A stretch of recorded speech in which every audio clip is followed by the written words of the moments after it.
What's Cooking on Welcome Home with John Rivers once again in the kitchen with us. Welcome. Thank so you glad to much. have you. Great to be back. You do so many wonderful things in the kitchen for us, and this particular recipe is one that everybody's made a million times, green bean casserole, but you're making it homemade. We are. Right? We're going to elevate it just a little bit. Elevated. I like that word. And the main thing that we're going to do to kind of bring it up a little bit, instead of using a canned condensed mushroom soup, we're actually going to make our own. Making our own soup. You know that's going to be better. Fresh mushrooms and fresh onions and what else? Absolutely, absolutely. So I'm going to saute the onions and the mushrooms until the onions get a little translucent. You can see in them. Yeah. And just like we've spoken about before, toward the very end, I'm going to add the garlic because I don't want to put it in the front end because it'll turn a little bit bitter on me. Okay. All right, so I've got that heat going, and all the flavors are going to just start coming out. You know what releases the flavor from an herb or a pepper? I do is not. Heat. Heat. Okay, Heat. that makes sense. And I'll tell you a So trick. heat them up. If you're ever in a pinch, take your pepper and your salt or your herbs and throw them in the microwave. Oh, Throw them in the microwave and then put them in. That works? Absolutely, absolutely. And it'll Learn knock it up something nicely new for you. every time we cook together, like I'm cooking. But every time I watch you cook, I learn something. Well, I try to make up something different every time. You know, and That's great. know what comes out. I appreciate that. Okay, and we're going to add a little salt and a little pepper. Now, you saw me put a little thyme in there. And that's one of my favorite herbs. You know, Thyme? It has thyme, yes. Really? It's very versatile. Okay. Goes on a lot of things and adds just a wonderful, nice, smooth flavor to everything. So I got my salt and my pepper, okay? Everything is cooking down. I put my garlic. You can smell the garlic immediately once you put it in there. Right, and once you start smelling it, you say that's it. You're ready, right? That's it. To move on to the next thing. Once it becomes fragrant, then you know it's ready. Now we're going to thicken this in a little bit different style than we have traditionally. Okay. I'm going to take this, I'm going to knock my heat down just a touch.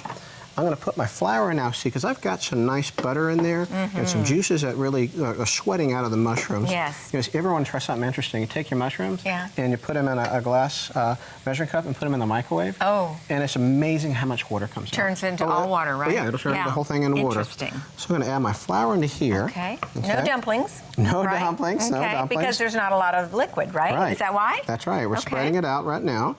Now, you can do it other ways too, but what we're doing basically is we're going to create a thickener. Okay. You know, so that we have that cream soup. Now, this is interesting. Now we're going to take our onions, which Those are French fried onions. French fried onions. We're used to seeing it like this. These are pulverized. That's right. We've chopped these down a little bit. Okay. And I'm going to add those. All right. Okay. And it's going to help soak up some of that. Wow. That's in there as well. Okay. And what's also going to do is going to give me a really interesting crunch and flavor and texture all the way through my casserole. And people are probably wondering what that crunch is. They won't even know. That's right. But we won't tell them. We know the secret. We won't tell them either, right. Now we're going to add our juices to it. Okay. So I'm going to add a little bit of chicken stock. Okay. Okay. Now, if you do make this using a can of soup, you know, in the can you typically add like a cup of water. You know, if you want to add water. Add chicken stock. Right, instead. You know, just like when we cooked the grits before, you know, use chicken stock. And it's amazing what that'll do. Much more flavor, absolutely. Makes sense. Then you got to put a little bit of a cream in here. And again, this is half and half or full? Half and half. All right, good. Okay. We're going to put that in, and we're going to let all these cook down. Now, it's going to cook for about 10 minutes, and what's happening is that flour is going to begin to expand in there. Okay, and you can smell all the flavors kind of coming together in it. Oh, that smells good. You know, this is why I go to the Coop and I get a green bean casserole, and it doesn't taste anything like mine. Now I get it. But John's so good because viewers, he's sharing these recipes with us. Thank you for that. That's something about Southern hospitality. Yes, you know, I love share that. it when you have it. That's right. I believe in it. Here's one of my secrets, Parmesan cheese. Ah. Put a little Parmesan in there. In a green bean casserole. In a green bean casserole, and it gives it such a wonderful both texture, you know, smooth and silky like this, as well as just a great flavor to it. And then we get our calcium. We get our calcium from the half and half and from the cheese. That's I love right. it. I can rationalize anything. Now, it's funny, the last thing that's going to go in is actually our bean. Okay, you're going to heat them up in the, okay. We're going to put it around there, because we're going to bake it too. Okay. Okay. Now, so these are already blanched or these cooked? Are blanched, and that's why they're that vibrant green. These are fresh greens. We took the ends off of them, and then we're going to add it to here, toward the end. Yes. Either that, or what we can also do to make it easier is just go ahead and put them straight in our casserole dish. Okay. If they actually jump in the casserole dish. And then we're going to pour our mixture over it. Okay. Okay. Now, once we have it in there, we're going to put it in the oven, and we're going to let it bake, I think for about 20 minutes at 350.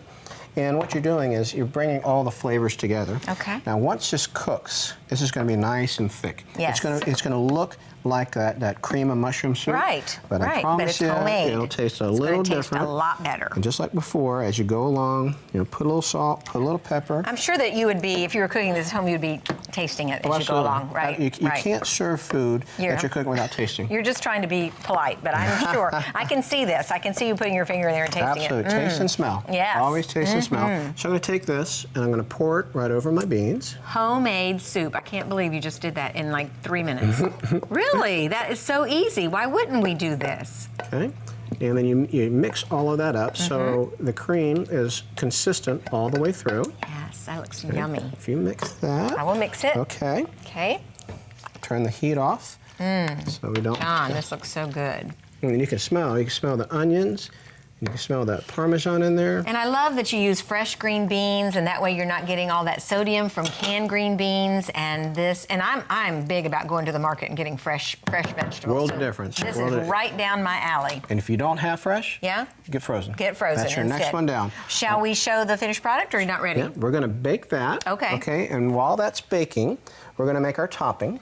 Oh, topping. Yep, and our Okay. topping, which is going to go on it while that's baking, because we're going to bring it back toward the end, Okay. are the onions. Oh. Okay. Okay. We're going to put a little bit of, this is just toasted breadcrumbs. Right. That's pulse. Okay, and hold everything together. Okay. A little bit of melted butter. Okay. Yes. Then after about 3/4 of the way of that baking, Yes. we're going to take it out. We're going to put this on top. Okay. Okay, and let's see what the finished product looks Okay, like. let's do. Beautiful. Voila. Ah, there she is. This is one of my favorite dishes. Mine It too. absolutely is. Mine It too. doesn't matter. I love that, and I love all the home cooked meals and the casseroles. And shall we taste? Absolutely. I know this is not the most polite thing in the world to do, but we'll just we'll pretend like we See didn't. how Oh, the beans are smooth? big. Yes. Oh, yes. I would probably cut these down in half a little bit, make it a little bit easier. How's that flavor? It's not a thing like my green bean casserole. No good, resemblance good. at all. John Wonderful. Rivers, delicious.